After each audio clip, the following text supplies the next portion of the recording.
This is the Dead Cells final update full walkthrough. This is the third video in this series. If you did not see the first one or the last one, I highly suggest you check out at least the last one. We're going to enter the game on continue. It's going to put us back into a run with maybe some cells and some money that we had stored up in the previous run. We are, of course, one difficulty further. We've gone from one boss cell up to 2 boss cells. As you see, there's quite a bit of difference here. We're going from hard mode to very hard. At the 2 BC point, you may actually start dying quite a bit. So similar to what we did in the last video, where I showed off the daily challenge mode, which is something that you may want to actually utilize, get some blueprints out of. We're gonna do a little bit of a showcase here. This is to help out people who may be dying at this difficulty. This will actually help you when you're past this too, because we're going to be farming cells, and the cells are going to be used to upgrade blueprints or upgrade the forge. We're going to be utilizing aspects here, but right now we only have the choice of 3. In order to unlock new aspects, we need to die. And specifically, you need to be doing this without assist mode on. If you turned it on in the last couple of videos, then right now you turn it off, head into here, and we're gonna take a nice bath in the lava. You'll know that this is working because the first time you do it correctly, you'll get a new head blueprint. On death, you head down here, and then you will see that you have access to a brand new aspect. This one happens to be move speed gives you damage and damage reduction. So I know that you're not getting boss cells or flawless rewards, but we will be using it for the start of this video. We just need to die a couple more times. So we have tainted our save file with some deaths. You can see that I am currently up to 6 deaths right now, but the reward for that is an aspect called Grenadier. This allows you to get a reset on grenades whenever you kill an enemy. And we're gonna utilize this to farm cells in order to maximize your efficiency in farming. We're going to head over to custom mode, and we're gonna turn on a couple of different things. First off, under equipment, you can set your starting equipment to be something like double throwing knives and double grenades. Of course, I said earlier, we're going to be utilizing grenades.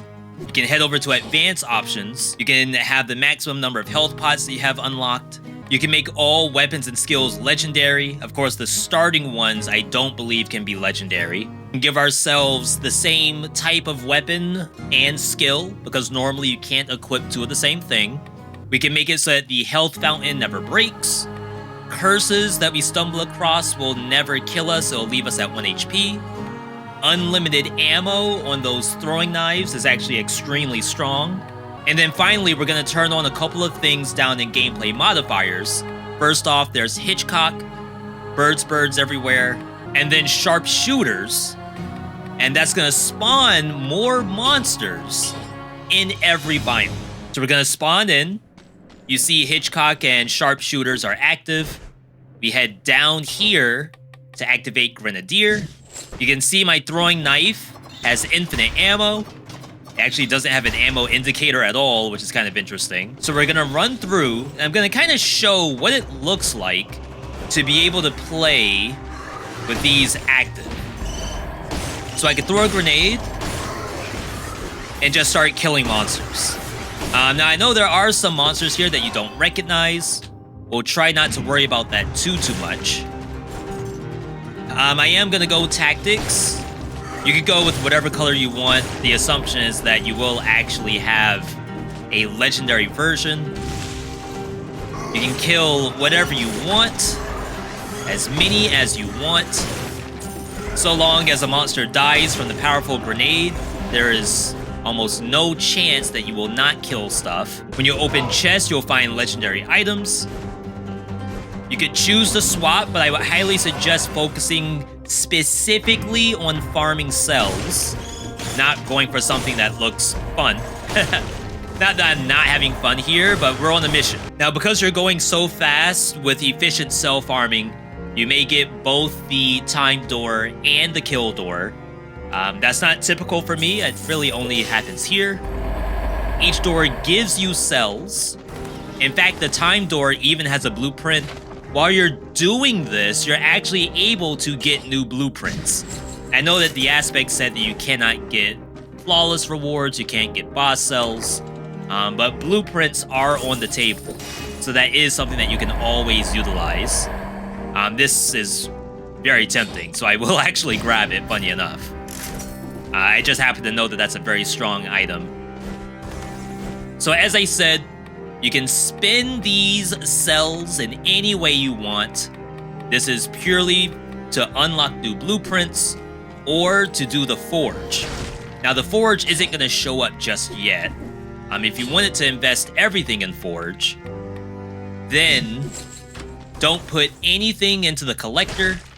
Just save all your blueprints and head straight to the first boss. So with Concierge dead, of course, we still get blueprints from him. You see I got the heavy crossbow. Even though we're in custom mode, that is actually going to be utilized when we deliver it to the collector. There's also the fact that we got, the time doors. So there's cells in these things. There's a blueprint in here too. So just like the daily challenge, if you want to do like a full unlock walkthrough of everything in Dead Cells, this is something that you may want to do. And you may do this before 2BC, you may do it after if you want to get those like bonus cells that way. But if you don't turn in anything to the collector, you can use all of your cells to go towards the Legendary Forge. Currently, I only had 85 in here, but I collected 200 very quickly without even thinking, just throwing grenades as I ran. If I did a full clear of every biome up until Concierge, there's a good chance I may have actually gotten, a good 300. So 200 worth, a lot of upgrades. It got me halfway done with plus quality. If I actually wanted to, I could do one more of these and finish this off. But this is with the idea that, maybe you're dying or a new player, or maybe you just want to farm and unlock all of this stuff. This is one way to do that. But with that said, after you put your stuff into the collector, you are free to just restart. Actually, you should quit. Don't restart. Restart will put you back into custom mode. We're going to go into normal mode and actually start with the 2 boss cell segment walkthrough. So we zone in, just as normal. We have $1,000 from our previous run. We're going to change the difficulty to 2 boss stem cells. Very hard difficulty.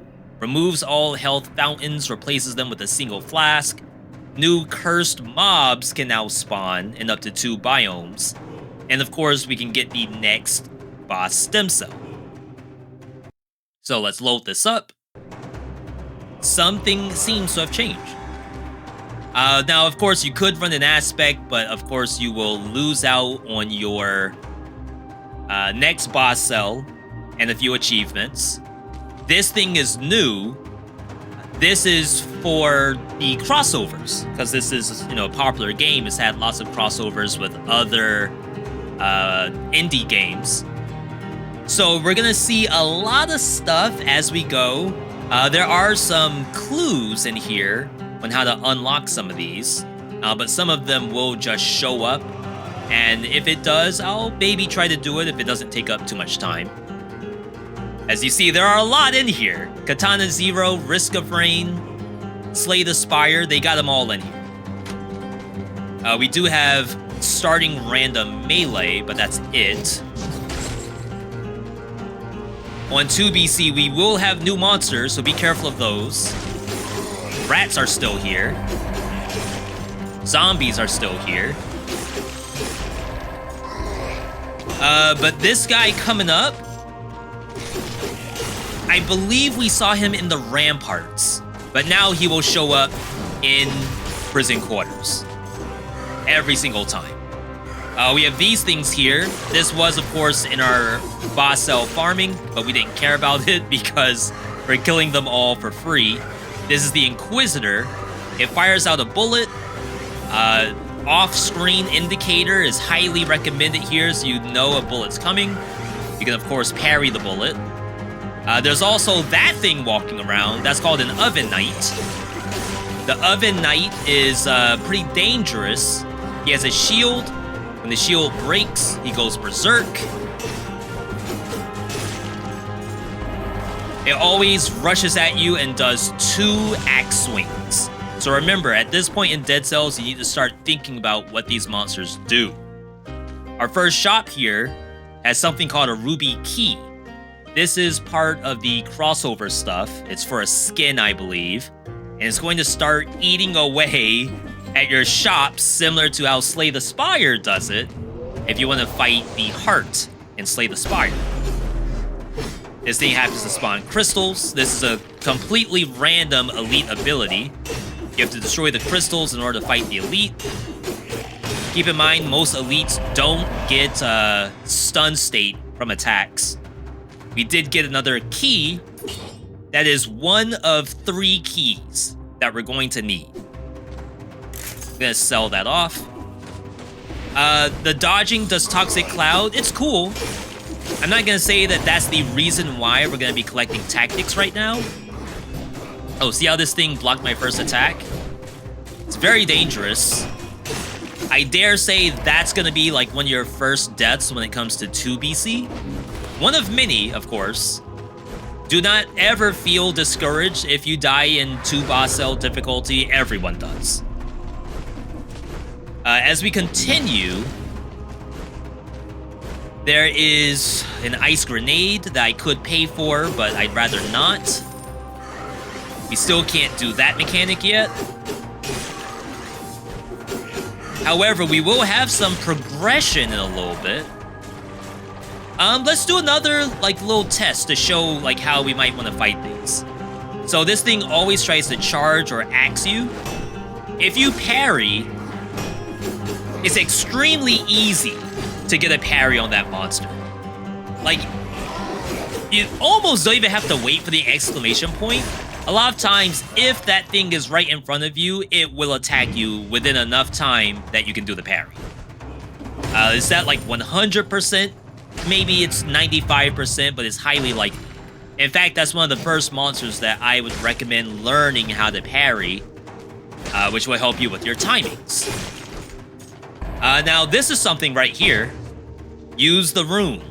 You have to have a keen eye for this.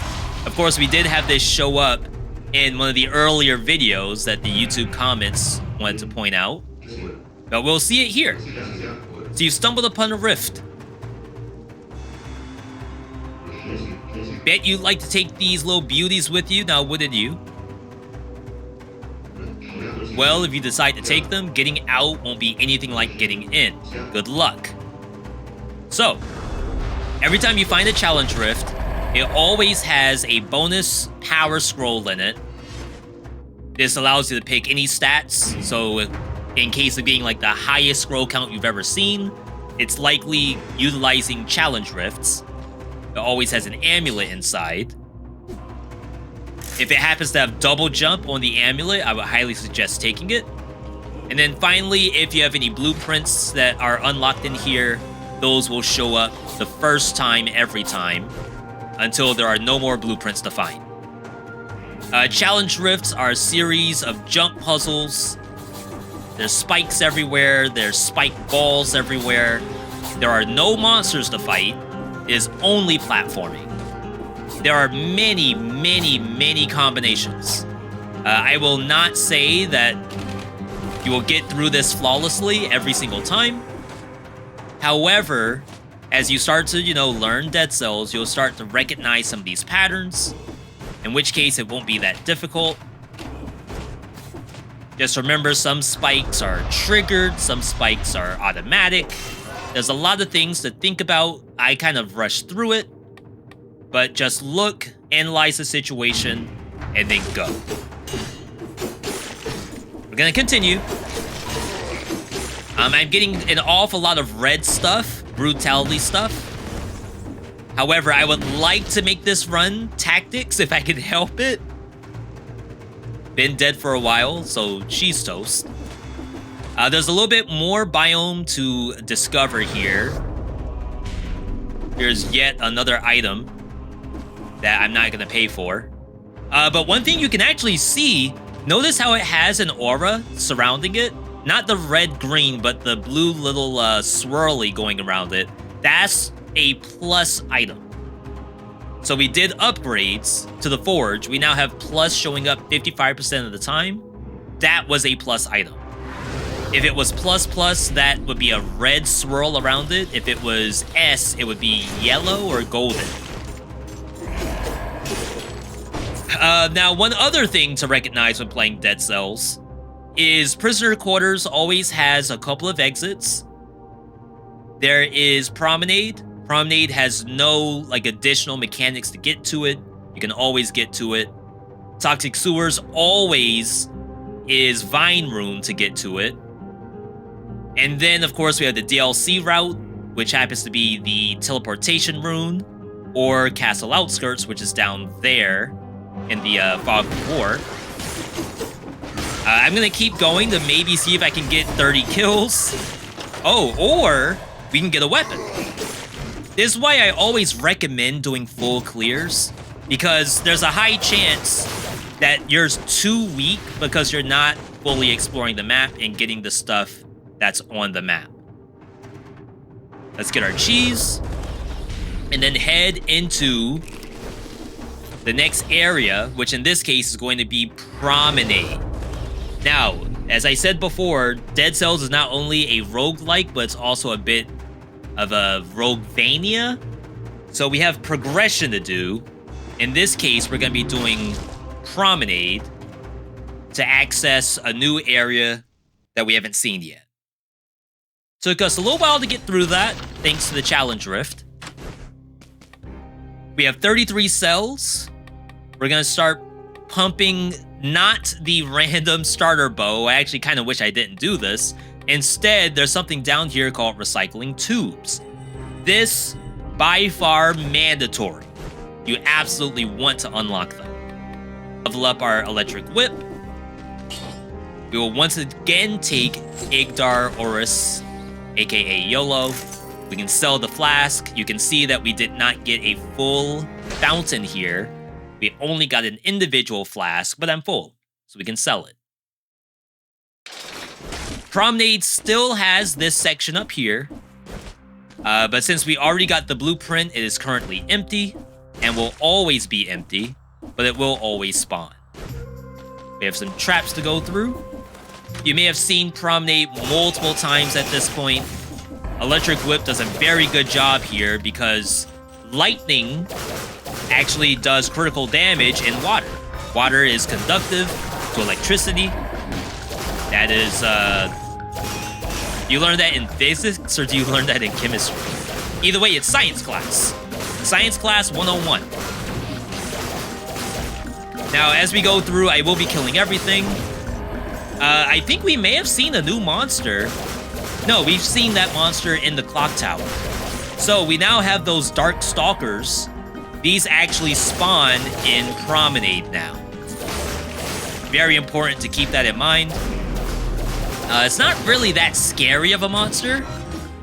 If it's anywhere close to you, you just move away. Dodge roll if you have to. We got a new electric whip, level 4+. What a huge upgrade. Not only is it the level 4 version, but it also got an extra affix for being level 4. That's why you should always try to look at higher level items as they show up. So we're continuing on. Most of this stuff we've already seen. I don't think there's a new monster for us in Promenade. Do happen to see the secret here. Big money. Now you may be wondering, like, with all this money, am I going to buy a new weapon? We already have a very good electric whip, so maybe not. This is new. 2 boss cell door. In here, 6 cells. Not a lot, but as you go up higher in difficulty, the amount of cells you get goes up too. Look how good the electric whip is.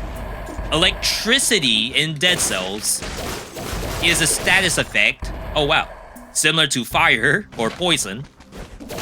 What it does is the damage bounces between enemies. We're getting a little bit closer to being able to buy that. So the electricity bounce is very good at destroying bats. Now, this is something right here. We're gonna grab it. Keep in mind, you may have turned off assist mode earlier, and that may change your decision if you want to take this chest or not.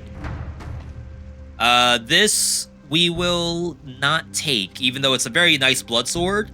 I'm a huge fan of Electric Whip. If you were to ever do a tier list video, I have lots of tier list videos, actually. Electric Whip is almost always higher than Blood Sword. But don't think of Dead Cells as like you have to take the high tier item.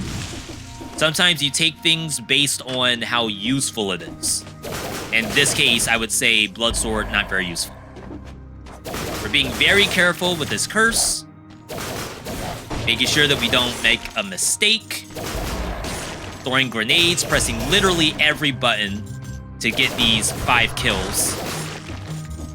I'm actually quite surprised that cursed chest showed up. Cursed chests can spawn at random in many, many different biomes. I believe that one was a 15% chance? Ooh, this is something else. This is for the Risk of Rain skin, I think. We have to chase these down. Yeah, there we go, Commando skin. That, one thing I would highly recommend, if you have a curse and you happen to see a puzzle, I'd recommend not doing the jump puzzle. Instead, do something else. Go somewhere where there's actually monsters, then you can come back to that. Here you go. Easy monster, easy kill, no risk. Imagine you actually just died to the spikes. For all you know, monsters aren't even that hard for you. It's the jump puzzles and spikes that are actually going to kill you.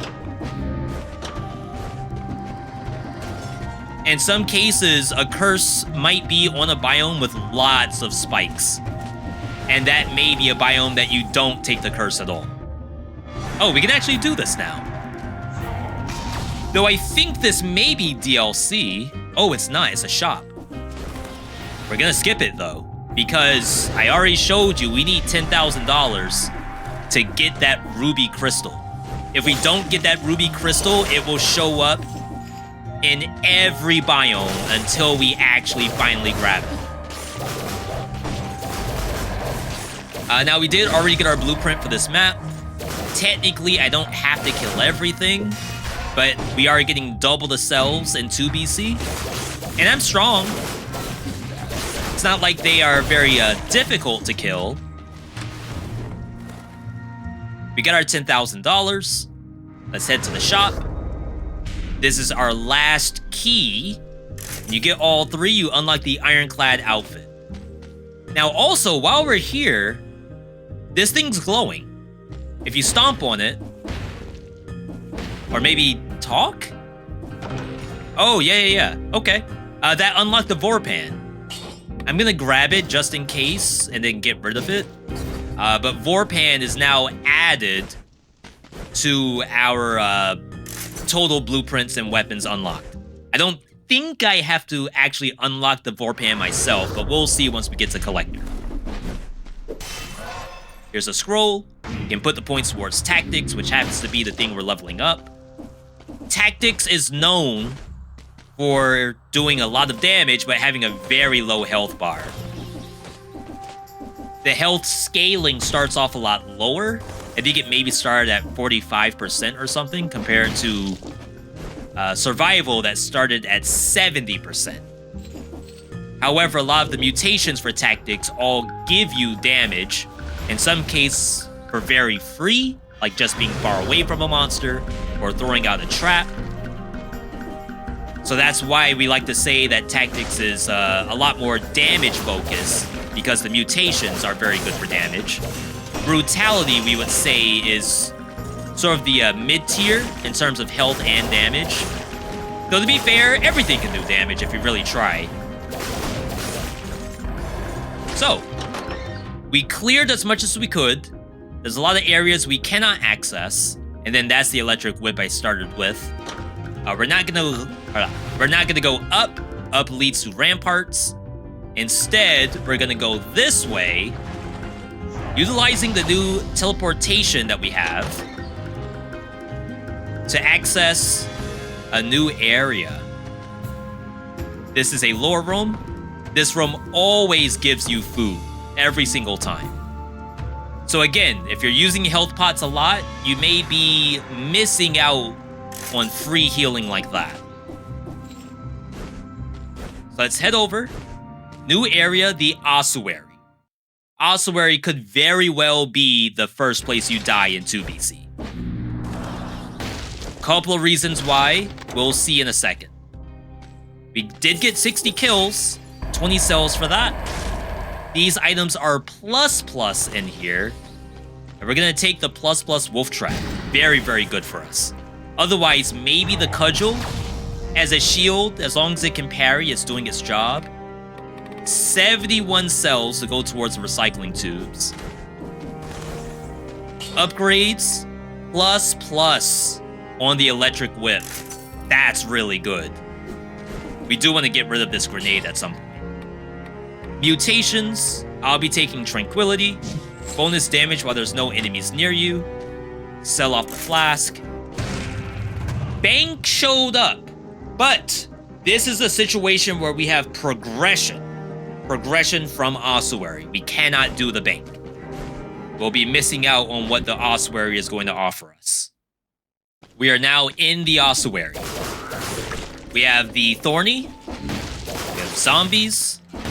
We have Inquisitor. Of course, you can trap them, stop them from rolling. That's a new monster. One of the hardest monsters in the game. This is called the Bomber. The Bomber does 3 things. 1, if it is within, I don't know, screen-wide range, it will actually fly toward you. Whenever it's above you, it does a down slam. That down slam is not parryable. But you can knock it out of the sky by doing any kind of damage to it while it's flying. So the next one we'll see, we'll try to do the electric whip. Wow, see the wave clear that you can get from electric whip? We got a torch out of it. It's really good. Torch is a brutality weapon. However, if you want to try it right now, it will spawn from the collector as colorless, which allows you to try it even when you're tackless. So notice this is actually not aggroing me because this wall is, I guess, opaque. You can't go through this wall, but this platform you can go through, and so can the monster. Big hit I took. Rally did not give me that much because the electric whip, like pound for pound, doesn't do very big hits, but does a lot of small damaging hits. However, we get food, and I have food in the beginning of the level. Another new monster. That's the Shocker. It kind of showed what it did. If you get a little bit too close, it does that. I don't believe you can stun it out of its attack. And it can't bleed either. So ideally, the way you're fighting that is you have to either kill it, or you have to activate the aura and then run away. Otherwise, you might be taking a lot of damage. As I said, Ossuary might be the first place you die. Here's one right here. You can get the attack of opportunity by doing a down slam. Oh, they can be stunned. Nice. Down slam, very effective at stopping the aura from coming out. I've had a lot of hours in this game. That's a detail that I actually forgot. That's because I probably don't come to Ossuary very often. Not only is it known to be a very difficult map, but it's actually one of the longest maps in the game. You saw the slasher before. So that may actually be all the new monsters for this biome. Oh, wow. Is that to say that the electric whip is not strong enough to knock these out of the sky? Parry does a good job. Parrying the bomb, that is. So these monsters have a shield on them. They're getting a defense bonus from a specific altar that's very close. We'll see that in just a second. I just want to make sure we kill everything because we're getting lots of cells.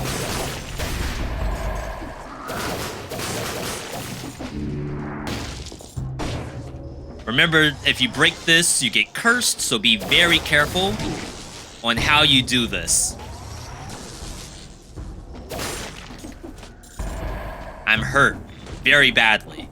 You could use your health pot, but instead, what I'm gonna do, I'm gonna go backward and actually grab the food. Now, in the case that there were spikes and anything like that, I would actually choose to use the health pot.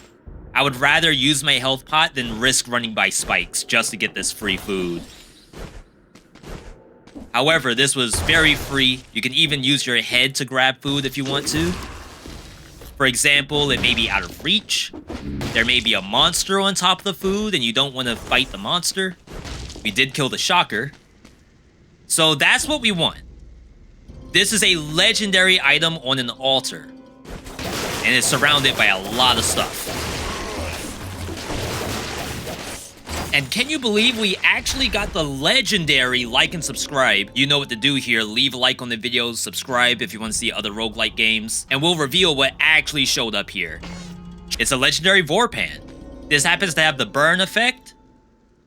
Now I know we have the tranquility that does bonus damage when you're far away from monsters.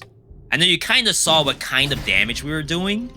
Let's take a look at this build right here and see how it feels versus what we were doing before. It doesn't one-shot. And the fact that the Thorny, if you attack it from behind with a melee weapon, it reflects the damage. It may actually be unwise to use this. It has good stun state. Good breach is what we call that. But in terms of like how much more difficult is my gameplay, I would say it's a little bit more difficult than before. The Vorpan itself has a bonus effect where it inflicts critical hits if the monster is facing you, which can be quite strong if you commit. But it can also be quite dangerous on monsters like slashers and even regular zombies. Look at this. Very strange. But I'm not gonna complain. If it wants to just die for free, then I'll take it. Alright, continuing on. Heading downward. I can utilize every bit of my kit. Remember, Dead Cells is not always a one-button game. Sometimes it's kind of nice to have 2 buttons you can press. Just the only thing about it is that if you call it the mental stack, the mental stack has increased now that we have added an additional button, one being melee and one being ranged. As you may have noticed, the legendary we picked up is tactic scaling right now. A regular Vorpan is a brutality weapon, as I said before. Still pumping tactics. That's going to give us the most damage return. We can do this. Secret zone discovered. Inside another blueprint. You can use your double jump. Do this very safely. It's a lot of stuff to find in Dead Cells. It's not all about just killing monsters. A lot of the game revolves around finding things for the first time in some kind of secret area. And that's one thing I really enjoy about this game that a lot of roguelikes don't really do at all. This is a food shop. You can see one... Well, I may as well hover over it. Croissant is 15. There's always a big food in here. It's 50. And then health flask is 20,000. which we probably should not need. Famous last words, of course. Tactics. The bonus fire damage on the legendary Vorpan isn't really anything I'm utilizing right now, but it may be something that we want to think about later on if we want to use the Vorpan.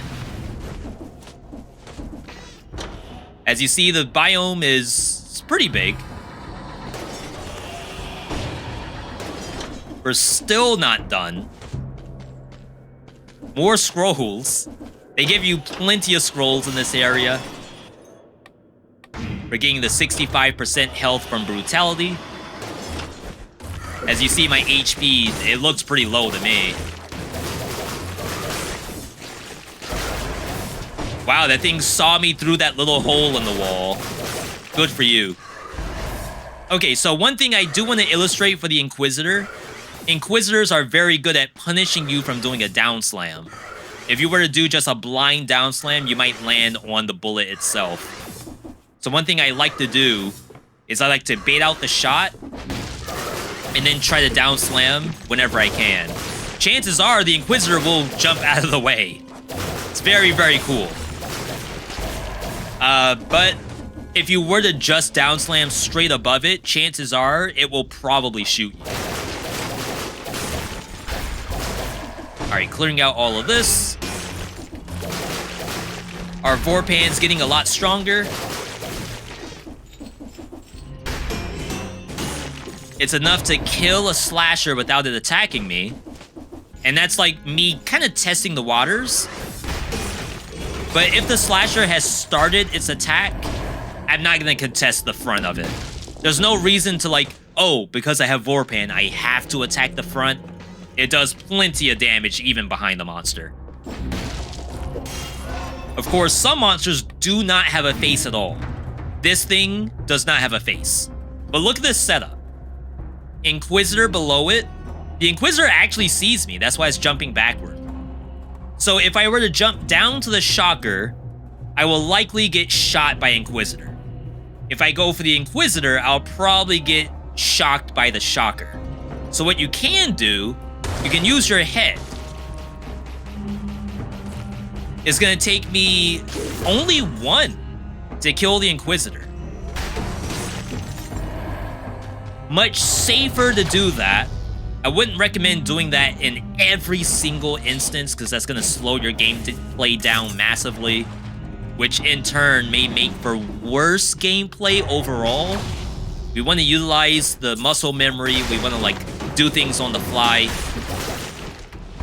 But I don't want you to use your head on every single situation that looks a little dicey. This is new. Very scary looking. Inside, another elite slasher. Let's use our wolf trap. One nice thing about wolf trap, you see that 155 right there? That's the wolf trap dealing damage. Every time you deal damage to a monster, wolf trap does its own damage. As you saw, I wasn't even attacking. So the real damage was coming from the electricity status from the electric whip. We got our first rune. This is Ram Rune. Permanent rune lets you break through certain floors. It's this that we've been seeing in almost every single biome in the entirety of Dead Cells. You now have the ability to break those. Now we can leave. That's the progression I was talking about. We came here specifically to be able to get that rune. We may not come to Ossuary ever again, for all I know. But at least we got everything we need from this biome. So continuing on, so you see it's a very big map. We can use our wolf trap. We can use our ice grenade. Ice grenade does not stop this, not legendary, but elite ability. I can tell you that elite bombers are kind of scary because they're very fast. And depending on what elite ability it has, you might take a lot of damage from them. Like, it's almost a couple of unblockable setups. It's quite evil, to be honest. We have a chest. Powerful grenade. I'll keep the ice grenade. Even though we're not playing survival, ice grenade always freezes. Like, that doesn't scale on what kind of scrolls you're invested in. Another chest. A lot of free items in this biome. Sinew Slicer. I'll take that. Now we have 2 tactics things. Ooh, and a cursed chest. This is another important part about Ossuary, is that there is a guaranteed cursed chest on this biome. And depending on when you found it, there may or may not be 10 monsters left. And if you go to your biome map, the next map is a boss. So there may be a scenario where you do not take that chest. You have to think to yourself, do I have 10 monsters left? We're gonna head up here. I see monsters. I don't want to kill them. So I'm gonna roll the dice here and hope that there are 10 monsters worth on the map. Of course, a cursed chest gives us more damage. New electric whip, spawned as ++, does damage to bleeding targets. Victims freeze when they die, but we're losing out on shoot and arrow upward, slowdown damage. But we're gonna swap here, and we'll show you why once we actually clear this area. Alright, so we're going up, kill the things that we found. If there are not 10 monsters, we might be in trouble. In this situation, I'm not even gonna bother using Vorpan. Everything is getting attacked by Electric Whip. We don't want to make any mistakes. You can wait out your cooldowns. You can let monsters die to your traps. Things like this is how you're gonna end up dying. Things like Inquisitor is how you're gonna end up dying. The Inquisitor is actually trying to shoot my trap. Let's make sure we go straight for it. There we go. So we can confirm there were 10 monsters available. We haven't even found the exit yet. Oh, speak of the devil. Black bridge right there. There's still this area down here. This happens to be a shop. I could take the cudgel just to have a shield. But I think I've been doing that in each of our walkthroughs. Let's try to not take that shield and see how that feels. Left side looks clear. I can tell you that's a lore room. Lore rooms are always a light blue on the map. So let's head over to it. Could be food. Could be money. Could be a blueprint. We did see a lore room with a blueprint earlier. Almost killed myself to the elevator. This is... I think it's only lore. Which is still fun. Especially as a new player, I can tell you that the lore in this game, it may not be as deep as a Hollow Knight or an Elden Ring, but it's fun lore. And sometimes that's more important than having, like, the deepest lore that you need a wiki to even figure out what's going on. Final area. It's another shop from the look of it. We could get the new Sinew Slicer. Ours is level 4, but it's level 4 plus, so it happens to be stronger. Alright, let's peace out. Black Bridge. No other areas we can even go to right now. We did not buy food. There was a food shop. We're gonna trust the game and see if the game has healing for us. Got recycling tubes. The next thing we have, health flask needs 7 items. Random starter bow and shield we no longer need to do. There's a backpack in here. Backpack is very nice. Double crossbow only cost us 5.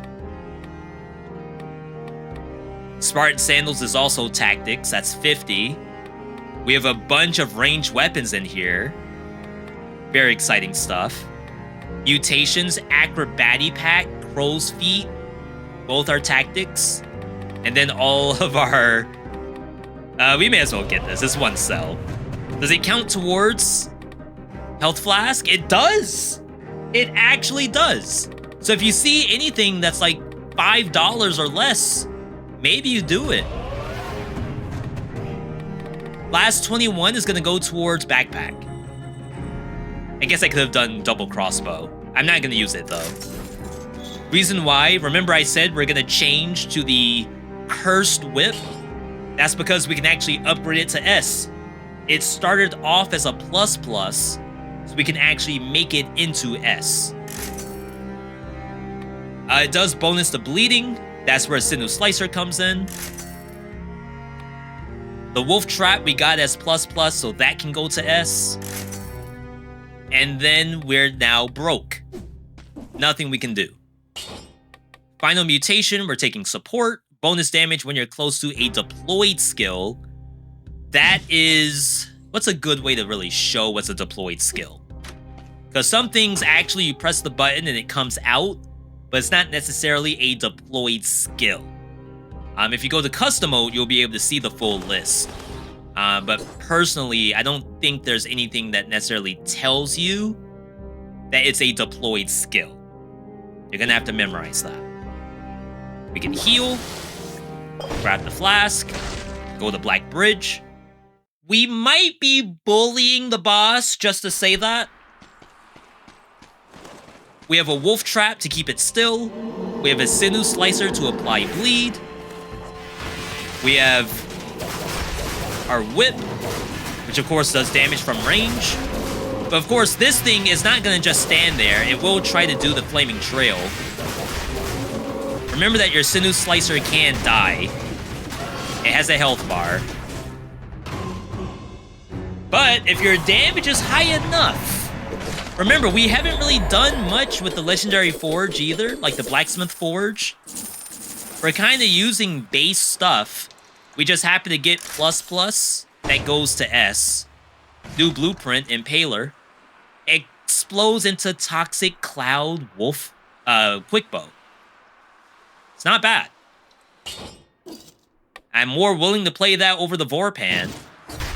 Even if I fire 1 bullet just to get the Toxic Cloud, in the case that we get something that does bonus damage to poison. That's how you start scaling your damage up. You gotta think about, like, what can I do to get more damage? Maybe not sit on a Vorpan that you're not even using. This is the door for getting hitless. We got ourselves a balance blade. Increased move speed on crit. Not gonna be doing that. We now have the forge again. Of course, if you have been dying, probably want to put your points into here. Personally, I'm going to save my cells and put them towards the backpack. That's going to be a pretty good thing to unlock. Sell off the flask. Now, from here on out, we have an area down here that we can't access called Slumbering Sanctuary. We have a DLC area up here, which is Fractured Shrines. So as of right now, the remainder of the route is about the same. Stilt Village, Clock Tower, Castle Outskirts, Hand of the King. I can tell you there are probably new monsters here. And the fact that we have 2 boss cells, we're going to be getting the 2 BC doors, which is all going to be new content. So don't think of it as, oh, I gotta go to the same places over again. Like, the places themselves are evolving. As well as you're evolving too. You gotta get the key. That has a star on it. Why do you have a star? Is the scroll? Probably not, because it's behind the BC door. It's another legendary. Legendary Flint. And I can tell you that Legendary Flint is pretty strong. Look at that. Legendary Flint has the effect where attacks are always considered fully charged. Typically, you have to hold the button to do the Flaming Trail and crit. This just does it automatically. For the sake of this walkthrough, we're gonna skip that. But if you got that, I would highly suggest you play it. That's very strong. This is all lore. Oh, wait. Oh my god, there's food in there. See? Even I, 2,700 hours in, I forget that there's free healing on the map. Even more free healing. I gotta say, like, #1 tip has gotta be that there's free healing on the map that you don't even know about. Kill all these. Pirate Captain, probably the scariest monster on the map. Of course, you're invulnerable when you're picking up a scroll. That thing is still shooting. Why? Because there was a worm that just happened to be staring it in the face, and it will try to kill it. The worms are coming from what? My wolf trap. Biters crawl from the dead. The biter is the worm. The worm doesn't do very much damage on its own.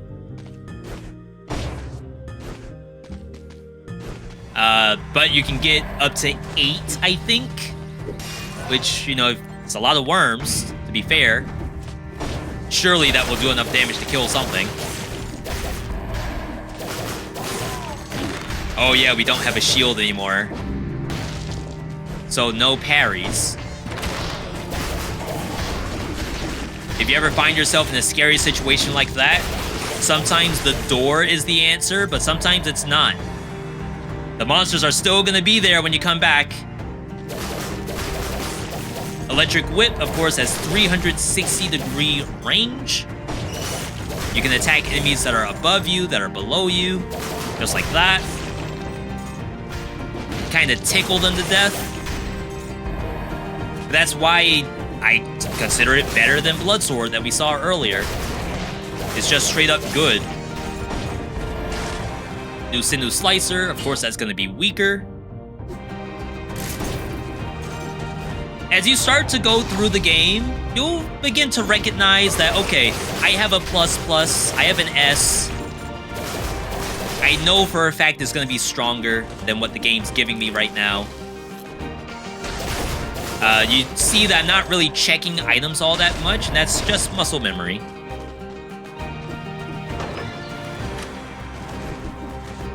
This is still the same. It's still this NPC. Killing it does give you a free amulet, so there's no reason not to do it. And then the rest of Stilt Village should be kind of clear sailing.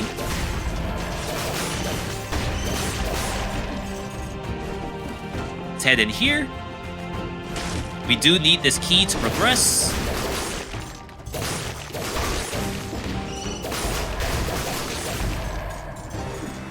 Grab this. Lot of bats. One really nice thing about Electric Whip, it's very good at killing bats and leeches. Most bats die in one hit. Leeches are a little more tanky. I'm gonna buy this. As I said, there's plenty of free healing, but maybe that's just worth it to take. So now I feel like a little bit healthier. 90%. Pretty good. Of course, playing tactics, 90% could very well be like 50% for someone playing survival. Firebrand, when combined with Electric Whip, does actually do pretty well, but we will skip for now. Grab this. In fact, some people even say that, like, Tactics really only has 2 HP. Because there's a very high chance that something's going to one-shot you if you don't have very many scrolls. I would say, so long as you're doing your full clears, you will probably have enough HP to survive maybe like 4 hits. Kind of depends on the monster, too. Something like a slasher, or maybe the jump from a zombie. Even like a regular cannonball from that. It's like, am I willing to just take a hit to show this? I kinda am. So yeah, I'm probably able to tank 3 of those. And that's like the most damage you'll be taking on this biome completely. Leeches aren't gonna do anywhere near as much as that cannonball. Grab more HP. We are done with Stilt Village. However, we have this over here, which is something that we could not access for a long time. We now have the access to it. We can see that it's a blueprint that requires village key. And we used 2 keys to get to Clock Tower. So there's a little bit of foreshadowing. We're gonna need to not use all the keys in order to access Clock Tower. Alright, anyway. We're gonna leave. We've gotten as much as we can off the map. I am missing food. If you need to get the food, then feel free to do so. My assumption is that I get 1 health flask up ahead. 60 door, because we did very good, very well, clearing out each individual monster. There's lots of bats as well, and leeches. So those make it very easy to get those kills. 78 cells, we access the backpack. Permanent upgrade allows you to carry a spare weapon. Hold the interact button to empty the backpack. I can't really show that just yet. The other 30 cells are going to go towards this thing down here called Acrobatic Pack. Attacking with a ranged weapon after rolling with a ranged weapon in the backpack fires a projectile of said weapon, dealing 41% of the usual damages. That's a lot of text. You kind of have to see it to understand what's going to go on. So let's heal, grab this, and then head into the Clock Tower. Again, we've been to Clock Tower before. Some of the monsters may be different. We'll be able to see that. We do have this we can now access. This is always here. And inside is a firebrand. This can go in the backpack. We now have Y keep in backpack. Looks just like that. Long press to empty.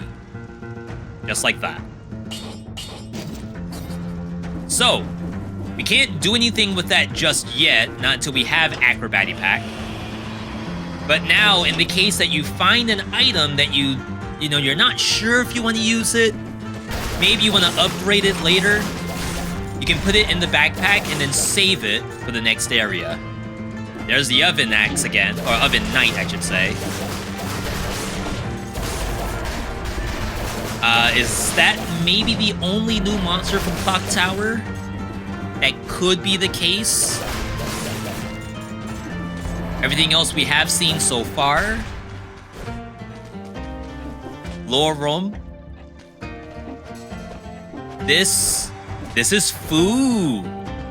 So the tunnel here is just some lore, but inside is a canvas bag, and it's always 50% food. Very, very nice.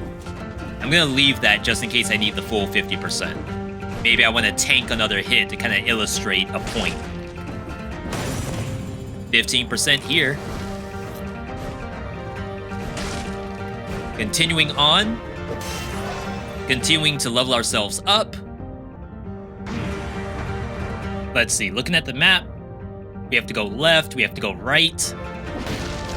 I don't quite remember if there's any more special lore things to do in here.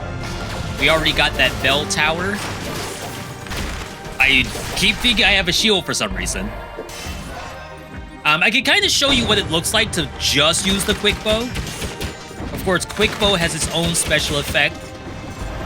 When it attacks an enemy with, I think it's 3 arrows stuck in it, the next arrows become critical hits. It's very good if you have a lot of ammo, or if you have another weapon that fires out lots of arrows at once. For example, there's one bow that fires out 3 arrows at once. So now your quick bow immediately starts to crit on even just the first shot, so long as you started the other one earlier.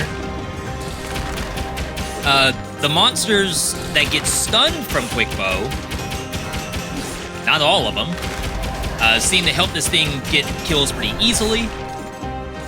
But I would say that my quick bow's damage, like, it's not that high. It's just if the monster is that far away, we get to utilize the tranquility. My electric whip is often being used a little bit closer to the monster. You may think to yourself that, okay, is tranquility useless? You know it's active based on the 1 over my head. So long as we have that 1, we're doing the bonus damage. So like at that range, we're able to kill. This thing right here, this is going to be close range. There's really no chance of us getting a tranquility. You did notice we do have it when we're close to the monster, and that's because support has the same icon. I can try my best to show both at the same time. Maybe we'll have like a 2 over our heads instead of just the 1. Let's see if we can find something. Clock Tower, of course, not the biggest map in the game. In fact, speedrunners often choose to come here because you can kind of speed run your way through it very easily. Ow, that is a random down slam I did. Blind down slam. You can see it's an easy way to take a crap ton of damage. Okay, so there's my trap. It appears that the game cannot show a 2 over my head. In fact, it's only showing essentially like 2 1s over my head. The only way you could get a 2 is if an effect is doing a 2. Some weapons do that, some mutations do that. But you'll have to kind of just be assured that support and tranquility stack. I should also mention that there's lots of things in the game that buff damage. Sometimes it's buffing the damage of an attack. Sometimes all damage is buffed. Support and tranquility are part of the set that buffs all of your damage. If there's no enemies close to you, or if there's a deployed trap. So that could... Ow. That could include poison damage and electricity. Let's see, we've taken a few hits so far. We have 1 kebab on the left-hand side, but I'm gonna go ahead and just drink here. We did find a big baguette earlier, which is 50%. I could go backward and grab it. There's no reason not to. However, I'm gonna, for the sake of the walkthrough, just use the health pot. Saves us some time, saves you all some time.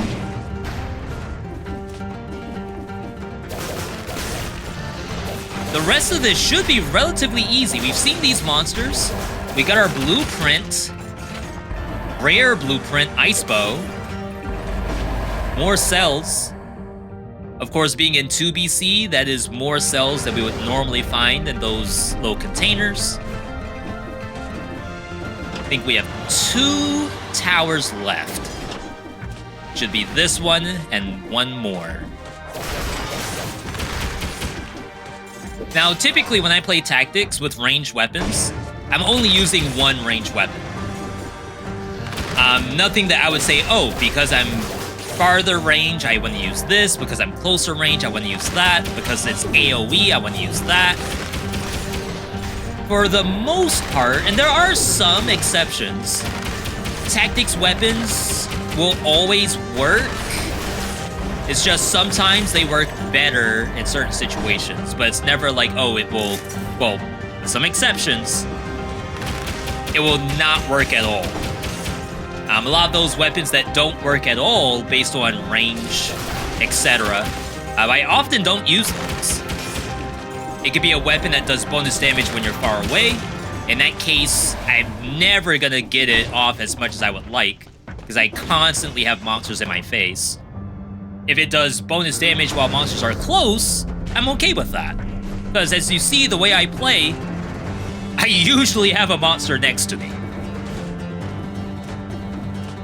It may be a playstyle difference. You know, there's nothing wrong with using said weapons, but keep in mind, the best way to play Dead Cells is to use the items that you are most confident with.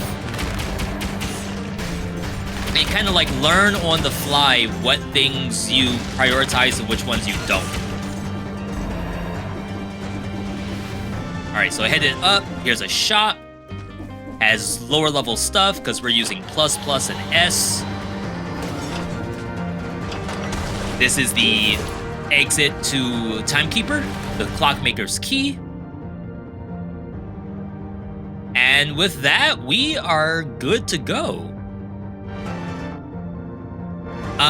Because I did drink here, rather than using the health flask we're gonna get, we're gonna eat the food that's from here. Because if I were to drink the flask in the transition area, then I'm gonna end up with still like -1 flask.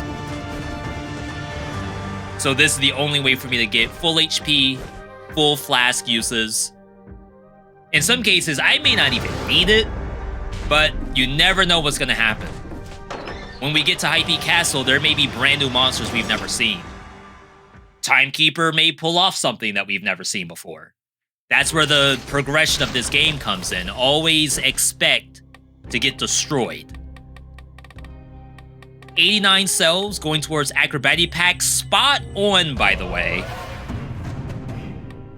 Calculated. We will... What will we do here? I'm gonna get the plus on the Firebrand.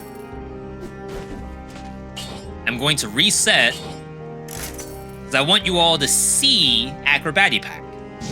And I'll pair that with support, because I won't always be out of range for Tranquility. So the way how... Oh wow, I almost sold that. The way how this works, when you do a dodge roll, you'll see that little animation. That is you loading up the Acrobatic Pack. When I do a ranged attack, it's gonna fire out a Firebrand. That Firebrand, the Molotov, is doing 45% of its normal damage. So you may think to yourself, like, do I really want it to do half damage? Is that worth it? You gotta think about it more than just like the raw damage of an individual hit. Acrobatic Pack does so much more than that. It's applying the fire effect. Wow, I completely screwed that up. Took a hit for it. So now I don't actually have to fire out the Firebrand myself. The game's gonna do it automatically for me. Furthermore, that 45% damage, the cut, does not affect dots, DOT, damage over time. So fire, poison, electricity, all of those do their normal damage, but the actual bullet hit only does 45%. Got a new blueprint, ice shards. Sell off everything else. We took an unfortunate hit. I'm not gonna worry about it too much. All we would have gotten was a legendary, and I already said that we're probably not gonna use any legendaries for this segment of the walkthrough. Another 20.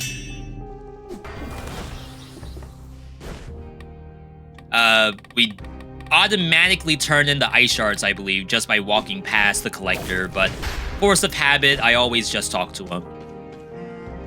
May as well drink, even though I could sell it. So we've already been to Distillery. That was in the 1BC showcase. It does have a new thing on it, which, not gonna lie, I do not even want to show you all what that is just yet. Not in Distillery. If that was legit anywhere else, I would go into that. So for the the purpose of this walkthrough, if you're in 2 BC and that icon is over the derelict distillery, do not go in there. That is suicide. Instead, we're gonna go to High Peak Castle, which does not have that icon, though it could have spawned with it. That was RNG. Unfortunately, I won't be able to showcase what that is in this walkthrough. We'll have to save it for next time in 3 BC. First shop.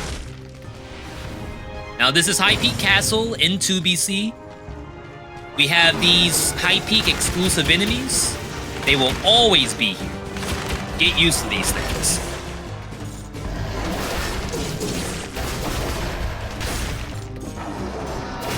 We have a knife thrower now.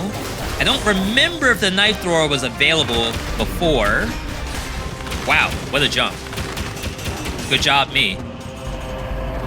Sell off that. We can head in here. Get some money. The knife thrower may be new. It can still drop all of its blueprints if you don't have them yet. I've gotten questions before, like, should I move on to the next boss cell even though I don't have all the blueprints from the earlier one? In some cases, you may as well, because those monsters show up anyway. And the fact that you're getting bonus cells in 2 BC.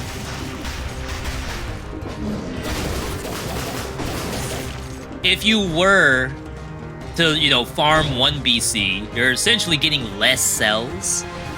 So it may behoove you to just move on. Whatever was in 1 BC, those monsters will show up somewhere. I would say, like, not until... That was interesting. Even my worm is going kind of crazy for this painting. Wow, excuse me. That is yet another crossover thing. That's the Shovel Knight. To actually do something with that, we don't have the item for it, but that may show up in the future.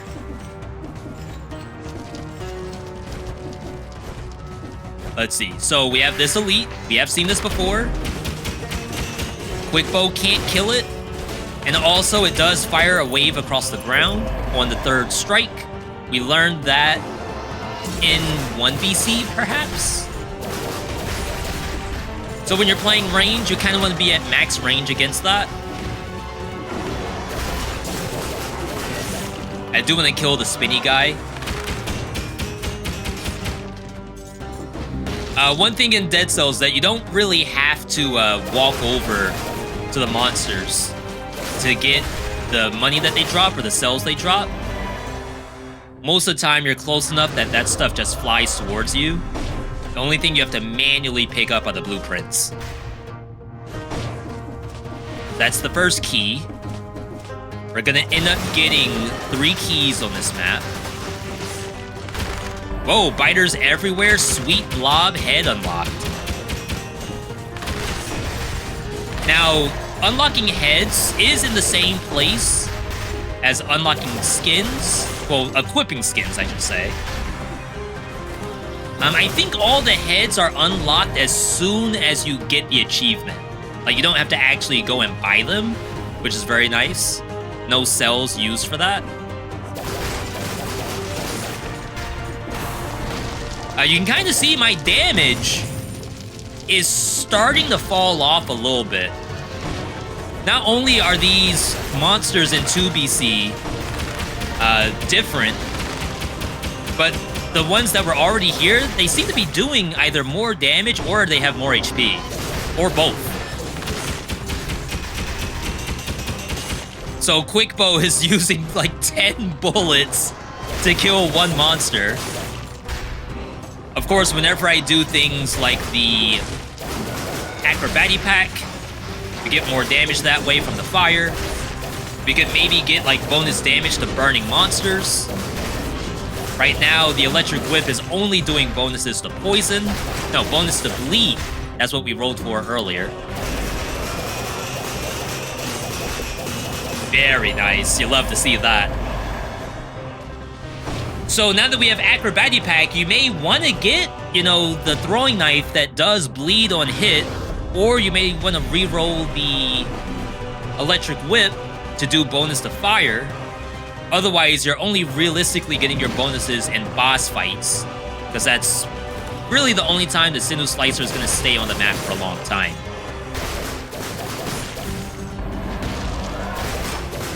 Attack of opportunity. As I said before, most monsters need to actually turn around and see you before they make an action. If they get hit, they know you're there, but they still have to turn around to start their combat.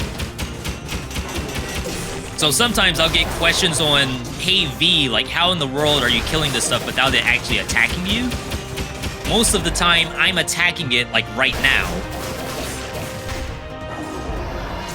Or right here. Like it doesn't get the chance. Goodbye trap.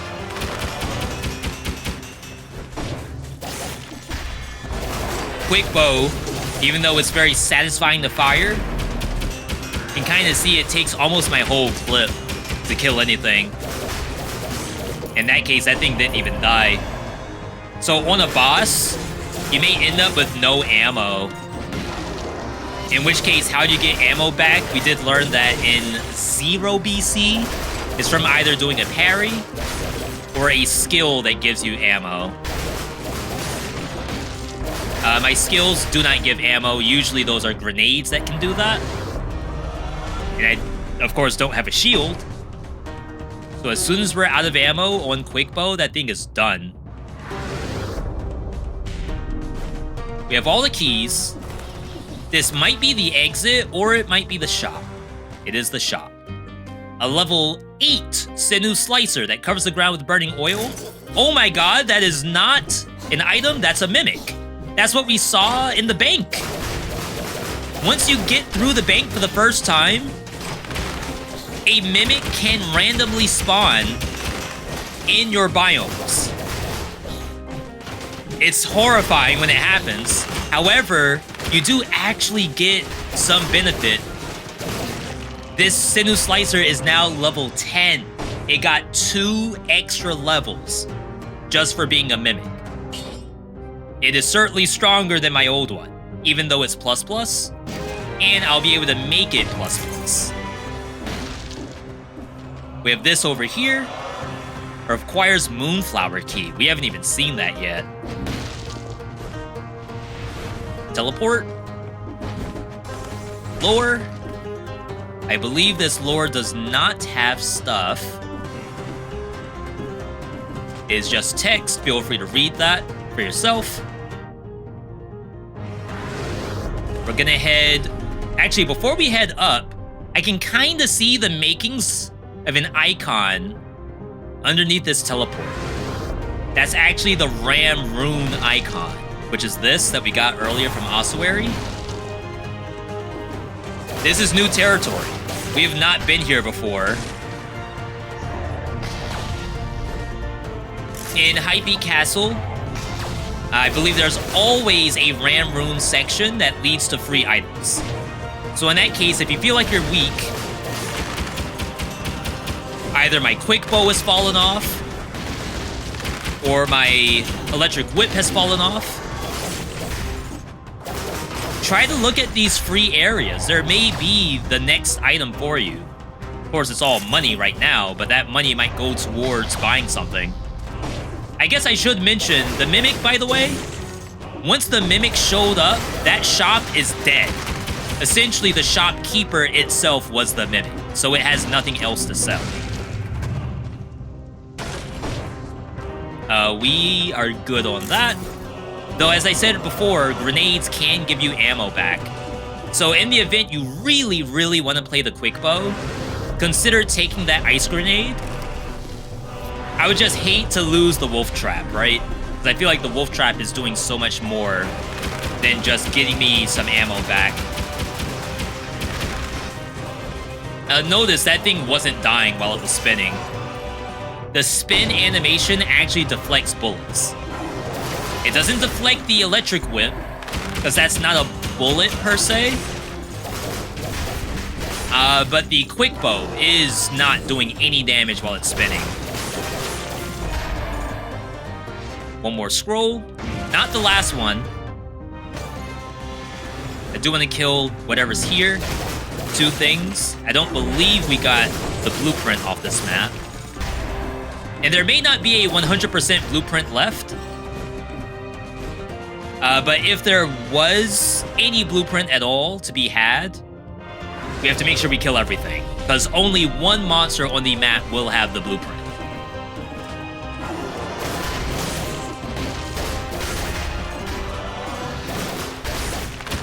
As you see, we're actually getting to the point where monsters start to attack you off screen. We saw Inquisitors earlier. These Bombardiers do it. There it is. Initiative. That's brutality. Not something I really use that much, to be honest. But still nice to have. Lore room right here. This is a new lore room that you haven't seen. This is actually your indicator that a mimic was on the map. Ah! Oh, you're not a big bag. You're just a headless zombie. You scared me. They got away. They're everywhere now.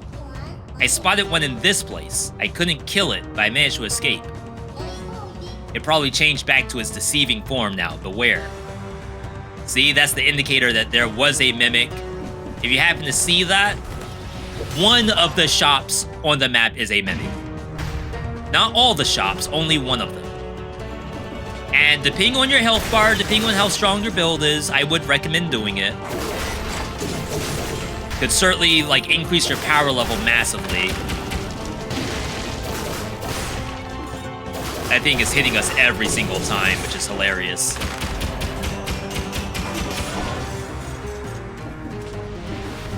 There may be one more shop, but it may be hidden behind some Metroidvania we don't have access yet. But for the most part, technically we're done here. We now have this room, which we could not get that blueprint before, but now we can. The game is teaching us to use our head here. The head not only is immune to spikes, but it can travel on walls. That is the main way the game expects you to get that. There's also this down slam here. To be perfectly honest, I don't know why you would use the down slam over using your head. Maybe that's a speedrun way to do it. Highly suggest just using your head there. One more area. Could be scrolls. Could be another shop. Secret right here. That's more money. This one you have to use your head to access, because you cannot fit in that hole.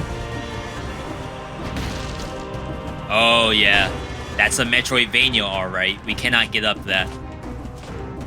So I would say we are done with High Peak Castle, which means the final thing for us is Hand of the King.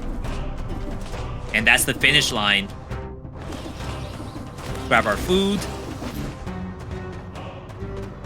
And then head to where we had the triple door, which is up here. There is some lore there. I don't believe that's going to have anything for us. We did not get 60 kills, so we don't have access to this door. The only thing we got was this new Sinew Slicer, which is very high level. 79 cells. You could save them. You could spend them. We do have this new boomerang that's going to cost us 100. Kind of wish I had one more cell for this to be able to show it off. It's a little bit unfortunate. I'll save for now. And we'll put it towards the next run. We have our plus. Shots pierced. Doesn't really do anything for us. We have damage to bleeding. There is a potential that you could roll both bleeding damage and fire damage. That can happen. Bleeding poison. We have poison on quick bow. That might be worth it. Poison damage, toxic cloud, even better. Hand of the King, of course, cannot be stunned at all. But now we have a lot of sources of DOT, so we can apply these statuses very easily and do, I assume, gigatons of damage. Hand of the King. Third time here. He's, of course, still upset that we killed the actual king. He always starts off with his uppercut. We can drop our traps. And then roll through. Not even using my quick bow until the poison wears off. And he's gone. Electric Whip, very, very good at clearing out the random flags. Kill that. Somehow the worm above me died to the electricity, I imagine. Hand of the King, of course, invulnerable. Hand of the King, of course, dead. Not bad. Perhaps even no damage taken. Not really having to do a lot there. We had a lot of bonus damage. We had a wolf trap to keep him still. Of course, if he did his charge, like charging across the screen, he can actually destroy these traps. We got very lucky with that. Here's our blueprint. Loyal Hand of the King. That's maybe for beating 2 BC, could be beating 1 BC, I don't remember. We may already have the Flawless. As long as you're winning, you're getting stuff, which is great. As long as you're going up in progression anyway. So now we leave. Run duration, 48 minutes, about the same as what we have done before. I'm not speedrunning because I want to do a full walkthrough. I like to talk. So I'm going through the decision-making process and how monsters do their attacks and all kinds of stuff like that. There's a lot to think about in Dead Cells. When you're not thinking, you're probably dying. But that's our win. That's a 2 BC victory. We also saw how to farm cells. So in the event that you're not able to do what we just did, you can farm cells, get a little bit more of that blacksmith forge going, unlock some stuff like your flask 4, or maybe the backpack and the acrobatic pack and other blueprints that you think are nice. And then in that way, you're actually able to clear, in my opinion, more easily. I'll show you one last thing, in the case that you might be dying. Remember, we went up here to get the, I think quick bow was here? On the other side was another blueprint that we could not access, but you can use your head. And the head does reach it. Famous last words, I guess. Maybe not. That might be additional Metroidvania, unless you are like a pro player and you know how to get over there. We'll be able to show that in maybe 4 BC. That's very far away from that. I think if you got bonus jumps from an amulet, you can come backward and grab that. I'm just going to quickly check to see if the amulet's over here. No extra jumps, so that will not be possible. But now we have access to 3 boss stem cells. Expert difficulty removes all the health fountains, leaving only a few single flask charges. So not a guaranteed single flask charge. It's still double the cells, so if you want to farm, stick to 2 BC. Scroll fragments, that's new. Cursed mobs and up to 3 biomes now. So we have a lot to look forward to in 3 BC. Of course, I hope you have a lot to look forward to and you decide to like the video, subscribe, maybe even become a channel member. Channel members help to support what we're doing, and you get like emotes and stuff like that. Very, very cool stuff. Either way, I hope you enjoyed the video. Leave a like. Let me know what aspects you have to be using. Let me know what blueprints you unlock. Let me know how you're doing in 2 BC. Otherwise, I'll see you all in 3 BC.